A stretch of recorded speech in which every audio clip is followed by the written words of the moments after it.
অসংখ্য ধন্যবাদ আপনাদের। আসলে এটা আমাদের চ্যালেঞ্জিং ম্যাচ ছিল। আমাদের এই ম্যাচে যদি আমরা আসলে মানে জিততে না পারতাম, আমাদের উপর দিয়ে একটা মানে ঝড় যাইতো, যেটা মানে আমরা ডিফেন্সে চাকরি করি। ডিফেন্সের ইয়াত বুঝেন, আমাদের দীর্ঘদিনের প্রতীক্ষা যে আমরা ফাইনালে যাব। অনেক দিন যাবত আমরা ফাইনাল খেলতে পারতেছি না। আমরা এর আগে ইন্টার সার্ভিস খেলছি, ইন্টার সার্ভিসে আমরা এই আমার বিমান বাহিনীর কাছে আমরা হারিয়েছি।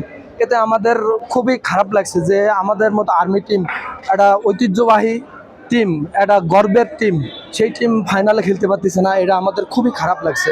সেই মনোভাব নিয়ে আমরা সেই প্রতিজ্ঞা করে মাঠে নামছি যে আজকে আমরা জিতবো, ইনশাল্লাহ জিতবো এবং কালকে ফাইনাল খেলবো। আমাদের প্রথমার্ধে একটু ডিফেন্স ভালো ছিল, কিন্তু রেডিং সাইডটা একটু দুর্বল খেলছিল, যার কারণে আমাদের প্রথম হাফটা টাই ছিল।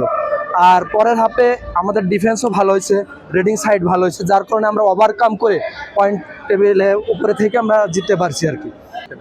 আসলে দুটাই বাহিনীর টিম, যার কারণে দুটা সেম টিম। একটা যে খেলা হয় 19-20, কিন্তু 18-20 সেরকম না, দুটাই 20-20 টিম।